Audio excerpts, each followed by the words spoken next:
Ils ont fait tomber des... J'ai 2 spectateurs à côté de moi là, ils ont fait tomber 3 spectateurs parce qu'il y a mon chat. J'ai fait tomber... Ils ont fait tomber des crayons, alors du coup ça fait cling cling. Bonjour à tous, c'est Mimi Laili, j'espère que vous allez bien. Eh bien, ça fait un petit moment que je n'ai pas fait d'avis lecture, donc il est temps de vous montrer un petit peu ce que j'ai lu depuis la dernière fois, c'est-à-dire à peu près depuis la quinzaine de février. Aujourd'hui on est le 17, on est le 17 mars. Du coup, les dernières lectures que j'ai faites, c'est hier soir. C'est un peu mélangé, il y a plein de styles différents et surtout plein de formats différents.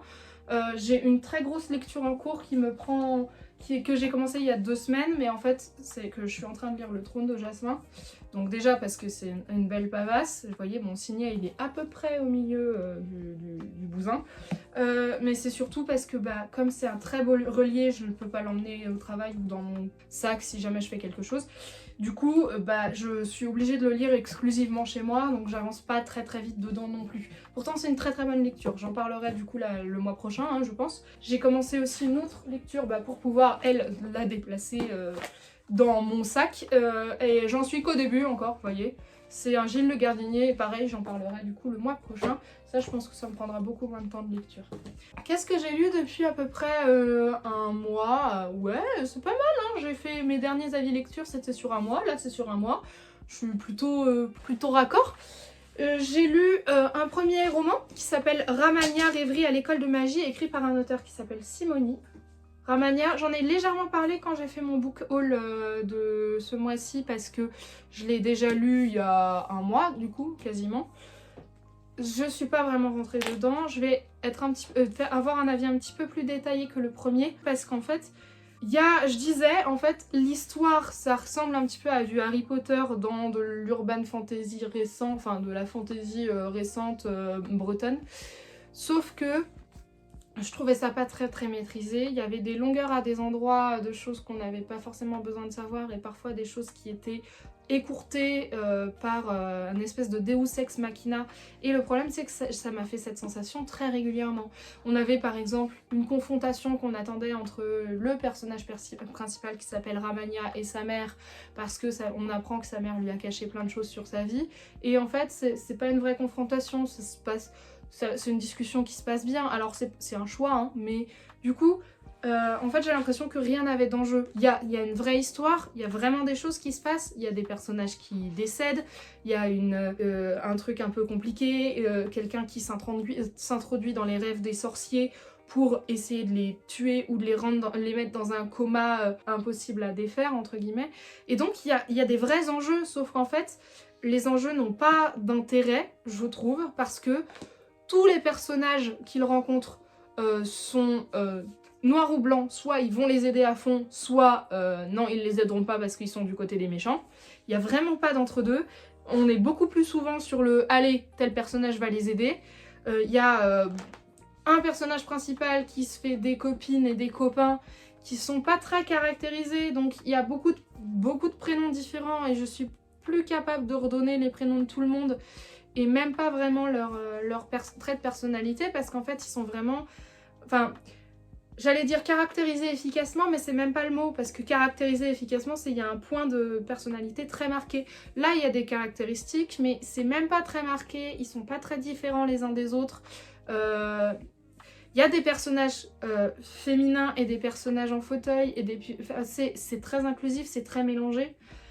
Mais ça aurait pu être immensément intéressant et moi je suis pas du tout rentrée dedans. Pourtant c'est pas très long à lire, hein. Il y a 380 pages et c'est écrit comme ça à l'intérieur, vous voyez, donc c'est vraiment pas écrit gros. Donc ça aurait vraiment pu être très facile à lire et j'ai un peu passé du temps dessus parce que je me forçais un peu parce que je trouvais que l'histoire n'avait pas vraiment de sens et que... il n'y avait pas d'enjeu en fait, on savait que tout allait être réglé et il y a des petits passages qui sont intercalés au milieu, on a l'impression que soit ça avance pas, soit ça avance trop vite. Donc, alors, je pense que c'est un manque de travail de bêta lecture ou de relecture. J'irai pas jusqu'à dire que l'auteur ne s'est jamais fait bêta lire ou relire, je suis une personne pour dire ça. Mais moi, je pense qu'il y aurait pu avoir un travail de coupe dans certains passages qui n'étaient pas forcément nécessaires et d'étoffement dans d'autres passages où justement on aurait bien aimé avoir plus d'informations sur tel personnage, sur son origine, sur pourquoi il a envie d'aider les jeunes, ou alors pourquoi il n'a pas envie de les aider, pourquoi est-ce que le méchant il attaque dans les rêves. Alors on a une explication mais je la trouve pas satisfaisante, je trouve que ça ne permet pas d'expliquer cette espèce de... Parce qu'en fait c'est vraiment un genre de génocide envers les sorciers qui se passe là-dedans. Sauf que, vous voyez, c'est un génocide, c'est censé provoquer des sentiments hyper forts. Et la seule chose que je retiens, c'est une lecture un peu douce, ça permet de passer le temps. Je suis sûre que c'était pas ce qui était volontairement écrit par l'auteur en fait. Et du coup, voilà, c'est une petite déception. C'était de l'auto-édition, je l'ai pris dans une convention, les Geek Days à Rennes. Je suis pas hyper convaincue, mais n'hésitez pas, si vous ça peut vous plaire. C'est ambiance un peu Harry Potter plus cosy avec des enjeux très peu, j'allais dire très peu convaincants, c'est encore très négatif, mais pas très développé. Ça peut vous plaire pour une lecture sans prise de tête, quoi. Ensuite, j'ai mon carnet de lecture à côté pour ne pas me perdre. J'ai lu le tome 4 des Orphelins Baudelaire de Lemony Snicket, qui ressemble à ça. Je vais pas m'étendre énormément dedans. Je l'ai beaucoup aimé celui-là, beaucoup plus que le tome 3. Là, il y a alors, on se souvient, les Orphelins Baudelaire sont des enfants qui perdent leurs parents dans l'incendie de leur maison. Et c'est une patte très particulière parce que le personnage du narrateur est très caractérisé, très caractéristique. Et il raconte à quel point la vie de ses enfants est une horreur sans nom. Et en fait, c'est à la fois très drôle et en même temps un peu triste. Parce que, oui, effectivement, il leur arrive que des misères. Là, en l'occurrence, dans le tome 4, ils se retrouvent dans une scierie. Genre où on coupe du bois, hein, voilà, pas scierie sur votre téléphone. Ils se retrouvent dans une scierie pour voir un autre de leurs parents dans leur famille, parce qu'ils sont mis à la garde de plusieurs de leurs parents éloignés au fur et à mesure des bouquins, en fait, si j'ai bien compris comment ça fonctionne. Et ils essayent toujours d'éviter le comte Olaf, qui est donc leur plus proche parent et qui est une ordure sans nom et qui veut faire la main basse sur leur fortune et qui peut trouver tous les moyens possibles et nécessaires pour le faire. Donc c'est très bien écrit, c'est très sympa, c'est très rigolo à lire et en même temps un peu triste parce qu'à chaque fois qu'on se dit « Ah, ça y est, enfin il va leur arriver quelque chose de positif !» Et non, hein, c'est les désastreuses aventures des Orphelins Baudelaire, c'est de la noirceur sur de la noirceur sur de la noirceur qui fait rire. Et franchement, ça fonctionne très bien. Je pense, pour l'instant... Alors, j'ai pas relu la suite parce que j'avais encore une fois besoin d'une pause parce que je trouve que sinon le thème est trop redondant. Il y a 13 tomes, donc il y a de quoi faire. Mais pour l'instant, sur les 4 tomes que j'ai lus, je pense vraiment que c'est le tome 4 mon préféré parce que je trouve que là, on rentre vraiment dans la putrescence humaine et le côté drôlerie des trucs crades. Mon chéri, il me regarde, il fait... Il est probablement pas d'accord avec moi. Voilà, il est pas d'accord avec moi. Mais moi, c'est comme ça que je l'ai lu. Et écoutez, moi, j'aime bien la putrescence, alors... Et du coup, là, il est pas très rassuré. Ah oui, j'ai lu Réparer les vivants de Maëlys de Kerangal. Je n'ai plus le livre parce que je l'ai fini quand j'étais chez mes parents. Du coup, je l'ai mis avec d'autres livres dont je compte me séparer un jour. Il était génial. Alors, je vais pas trop en dire parce que j'ai prévu de faire une petite vidéo dédiée avec une copine, vous verrez ça. Globalement, c'est l'histoire de quoi? C'est un jeune homme, un surfeur qui a 18-19 ans. 18-19 ans? Non, qui est plus jeune parce qu'il est pas majeur. Qui doit avoir genre 17 ans, qui décède dans un accident de voiture en état de mort cérébrale. Et du coup, en fait, c'est l'histoire de comment ça se passe le don d'organes, comment est-ce que comment ça fonctionne une fois que la personne est décédée cliniquement, mais que son cœur bat toujours. Donc l'acceptation des parents, l'acceptation des proches, et en même temps l'urgence absolue du côté des médicales, et en même temps le fait de ne pas vouloir imposer l'info médicale selon laquelle ce sont des organes viables, mais on veut pas en faire un... Il y a une distance entre stock d'organes et ça reste une personne, un être humain au départ, qui a eu une vie et des proches et qu'il faut pas déshumaniser. Donc c'est un équilibre qui est hyper difficile, ça m'a fait tirer les larmes, hein, je vous préviens, parce qu'il y a des passages qui sont très très durs. Moi j'ai la chance de pas être maman encore. Bon, je dis que c'est une chance par rapport à ce livre. Mon chéri m'a regardé avec des yeux comme ça. Non, par rapport à ce livre, c'est une chance. Parce que je pense que ça m'aurait touchée d'une toute autre manière si j'avais pu me projeter en me disant oh, s'il arrivait ça à mon enfant, mon Dieu, quelle horreur, quoi. Et j'ai vécu l'horreur d'une façon un peu plus éloignée, en fait, si vous voulez, que de la part de quelqu'un qui pourrait s'être projeté en se disant ça pourrait être mon enfant. Tout bêtement. Je vais pas rentrer dans les détails, c'est un coup de cœur. J'ai adoré cette lecture et vous en saurez un petit peu plus, ma foi, un petit peu plus tard. Ensuite, après Réparer les vivants, j'ai lu un roman jeunesse qui s'appelle Les âmes de Chanteperdrix, écrit par Marie Tiby, paru aux éditions Le Grand Jardin. Voilà. Il ressemble à ça. Je m'étais fait la remarque pendant le book haul que je vous avais pas montré les rabats qui sont magnifiques, donc je vous les montre. Alors, je vous les montre dans le bon sens. Voilà, il y a des citations, il y a des illustrations, j'adore, c'est trop bien. C'est des citations qui sont dans le bouquin. C'était un très beau voyage. J'ai lu ça en une soirée, c'était un petit voyage onirique, il y a une histoire de fantôme qui doit retrouver son frère pour pouvoir passer dans l'au-delà. Du coup, qui a besoin d'une jeune fille qui arrive dans la maison où les fantômes habitent et donc il va peut-être essayer de les aider, etc. Je disais dans mon précédent avis de lecture, on n'a pas besoin de tout lisser quand c'est à destination des enfants ou des jeunes, et c'est ce qui m'avait déplu dans L'Engrange Temps. Et là, c'est exactement ce que je voulais dire. Dans ce livre-là, il y a des histoires très difficiles de deuil, des histoires compliquées de pourquoi est-ce qu'ils n'arrivent pas à passer dans l'autre monde. C'est clairement écrit avec une plume pour les jeunes, c'est clairement écrit pour je dirais, fin de primaire, début, préadolescence en fait. Préadolescence, ouais. Fin primaire, début collège, on est vraiment là-dessus. Et j'ai trouvé ça si bien fait parce que, alors évidemment pour moi en tant qu'adulte, il y a des passages où je me dis ah les raccourcis, mais en même temps on est obligé, c'est à destination des jeunes et les passages qui sont durs ne sont pas romantisés ou lissés pour donner la sensation que c'est romantique. Non, pas du tout en fait, on parle de choses difficiles et on en parle avec beaucoup de justesse et beaucoup de beauté dans la plume, donc j'ai vraiment beaucoup apprécié cette lecture. Si vous avez des jeunes qui lisent ou que vous voulez faire lire et qui aiment ce qui est un peu onirique, des histoires de fantômes un peu fantastiques, ça c'est une très bonne lecture. On est aux alentours de 8, 10, 12 ans. Très bonne lecture et j'ai vraiment, je pense que ça peut créer des coups de cœur de lecteurs, de très jeunes lecteurs. Et puis il y a une chouette, et les chouettes c'est beau. Ensuite, après ça, j'ai lu Lou Sonata, le tome 2. Alors, j'ai pas grand chose à dire dessus, si ce n'est que c'est toujours aussi beau et toujours aussi doux que j'ai très envie de tout relire du coup, et que je vais probablement le faire dans la journée ou dans la semaine ou à un moment, mais là je vais relire toute la saga, c'est clair.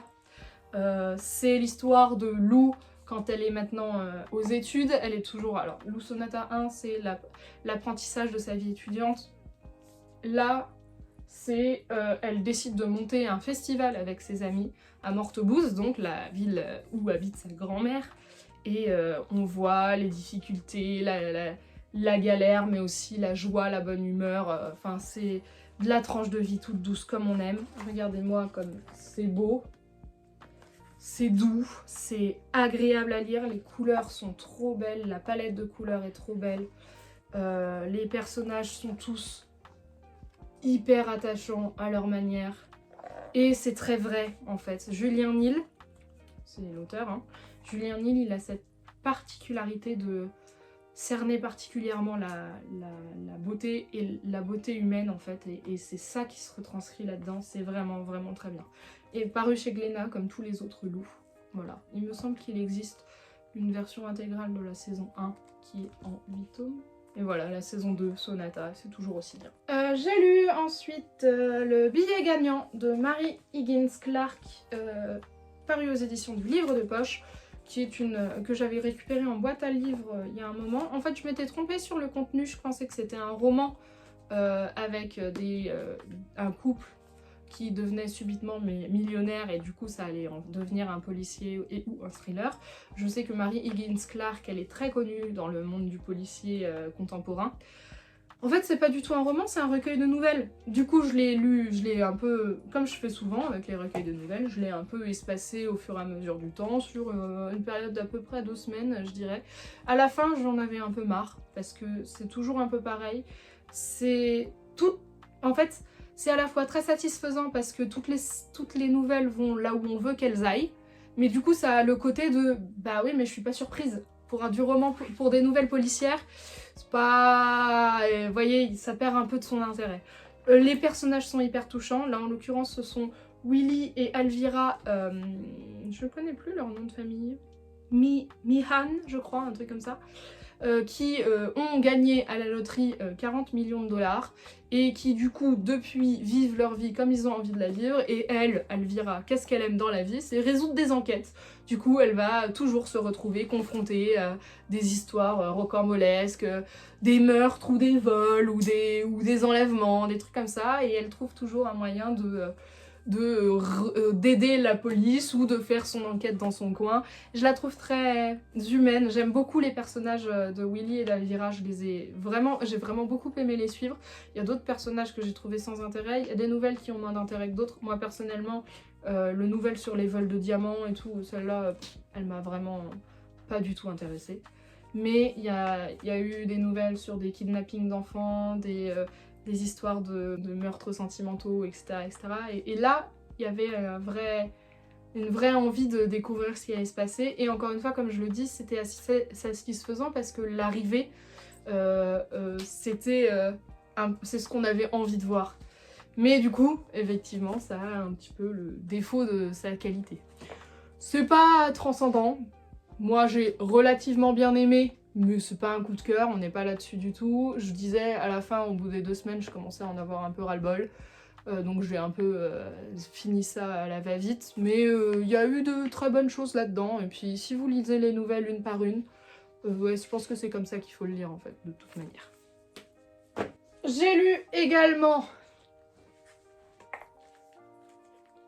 Je me suis mise à jour sur la série Résistance des légendaires et comme elle était très loin dans ma tête, j'ai tout relu d'un coup pour être sûre de bien tout capter. J'adore! Que dire? J'ai toujours le même avis sur les albums récents qui sortent, qu'il y a trop d'action d'un coup et qu'on prend pas le temps de se poser. C'est toujours un avis que je garde, comme quoi je peux avoir du recul même si ça parle des légendaires. Mais la relecture, ça a été un moment de douceur absolue pour moi, ça a été génial.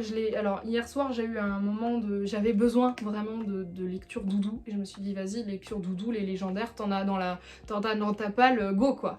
Et quel plaisir. En fait je pense que la façon dont sont écrites les séries récentes, donc je pense aux Chroniques de Darkel, je pense à Résistance et je pense...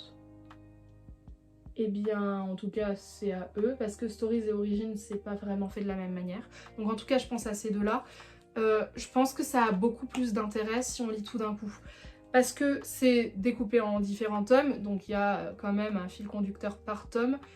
Mais il y a tous ces passages de une planche ou 2 planches, donc une page ou 2 pages de un personnage qu'on connaît pas et il se passe un truc et on sent que ça va avoir une importance pour la suite, mais on se demande pourquoi est-ce qu'on le voit maintenant.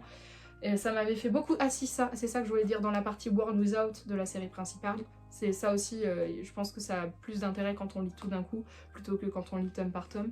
Parce qu'en fait, c'est pour ça qu'il y a eu beaucoup cette sensation par les nouveaux lecteurs des légendaires que oui, c'était mieux avant, machin. Non, en fait, c'était pas mieux avant, c'est toujours très très bien. C'est juste que la façon de découper les tomes est plus la même. Et du coup, les repères sont plus les mêmes, donc ça fait du changement. Forcément, à chaque fois qu'il y a du changement, les gens râlent. Moi, je trouve que c'est très intelligent comme façon de faire, mais du coup, ça donne cette sensation de trop rapide. Je trouve, dans le 1 notamment, et dans le 2, j'ai moins eu cette sensation dans le tome 3. Mais dans le 1 et le 2, je trouve qu'il y a des passages combat, entre guillemets, qui sont pas nécessaires. On aurait juste pu poser l'action et ça se serait très bien passé aussi. Mais en tout cas, lire les 3 à la suite, ça a été un vrai moment de douceur. Alors, quand je dis douceur, il se passe pas des trucs doux là-dedans, hein. Les légendaires, c'est très shonen comme genre, si vous voulez. Mais ça a été vraiment enfin, les lectures de mon enfance qui me font du bien, quoi. Et j'ai adoré relire tout d'un coup et avoir bien tout en tête. Je pense que c'était vraiment la chose à faire, de pas me laisser aller à lire le tome que je voulais lire parce qu'il venait de sortir. Enfin, il vient de sortir, ça doit faire 6 ou 8 mois maintenant qu'il est sorti et que j'étais pas à jour. Mais bien reprendre le temps de redécouvrir toute la série, ça a été vraiment une très très bonne idée et je suis très contente de cette lecture. Voilà, comme on pouvait difficilement en douter, j'imagine. Voilà, donc les légendaires, toujours un plaisir finalement. Petite remarque d'ailleurs, les tomes de Stories, je suis très fan des tomes de Stories, qui est donc les histoires des personnages secondaires, qui sont un tome pour un personnage, parce que là il y a un peu plus de temps pour se poser, pour apprendre qui c'était, et je trouve aussi que cette façon de faire c'est vraiment cool. Moi qui aime les deux, en fait j'aime les trucs très très plein d'action et les trucs très très posés, tranche de vie, bah team Lou quoi. Je trouve que les tomes de Stories ça fait une vraie bouffée d'oxygène à la saga. C'est mon avis personnel. Mais Résistance c'est très bien, je suis très fan de Nadia et Aiden, qui sont donc les enfants de Danaël et Jadina, puisque Danaël et Jadina sont mes deux crushs, forcément je peux que aimer leurs enfants. Je suis très très fan du personnage de Amy, que je trouve très très badass et j'aime beaucoup son costume. Voilà. Mon chéri a regardé, Emma vient de me regarder avec un... Voilà. On verra ça plus tard. Bon, les légendaires. Toujours les légendaires. Et enfin, j'ai fini ma soirée hier soir parce que j'avais pas eu assez de douceur, il m'en fallait un peu plus. J'ai lu The Sprite and the Little Gardener de Ria Abrego et Joe Witt, paru aux éditions Onipress. Que de tout doux, je vous avais dit. Je l'ai pris parce que je suis tombée amoureuse de la couverture, de ce que ça dégageait à l'intérieur, de la colorimétrie, de la douceur des dessins, etc. etc. Je vous avais dit, moi je lis très peu en anglais parce que j'ai pas envie que ce soit un effort de lecture quand je lis.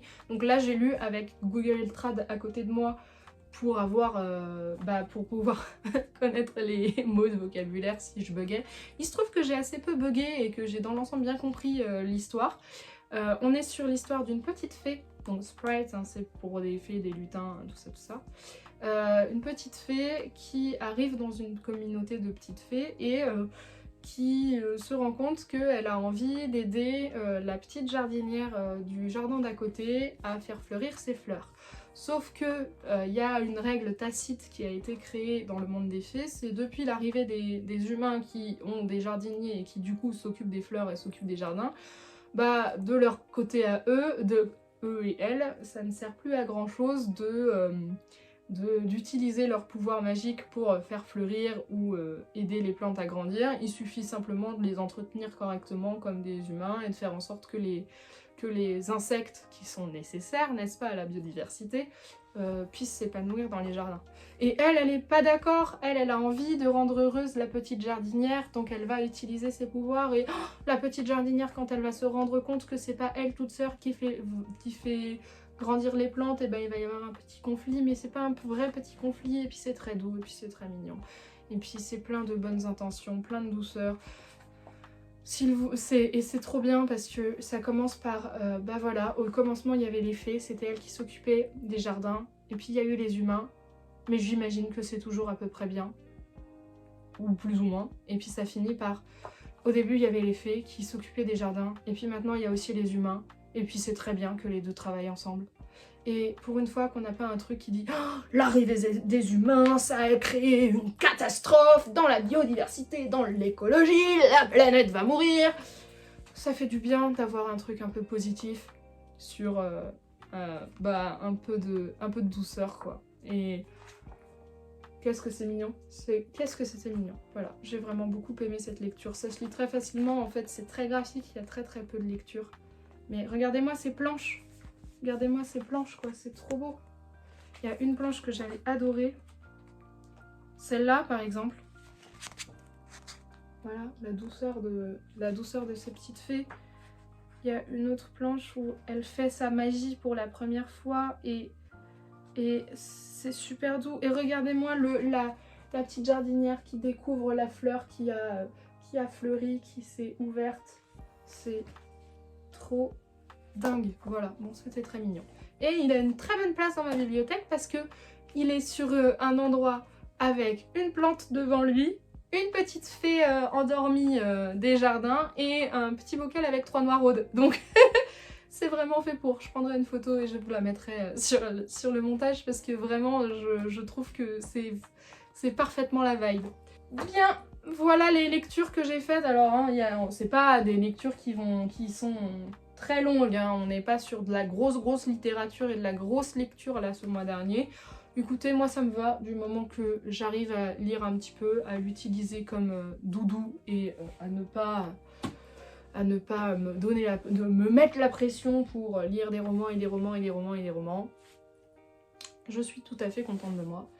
J'ai un petit peu avancé dans ma pile à lire pour ceux qui se posent la question parce que comme j'ai fait plein de book haul dès le début de l'année, la dernière fois que j'avais compté, j'étais à 61 livres dans ma pile à lire, là j'en suis à 73, donc mine de rien, même si j'ai beaucoup acheté, en fait ça s'équilibre relativement pas trop mal parce que bah, j'avance quand même dans mes lectures et même si on n'irait pas, en fait si.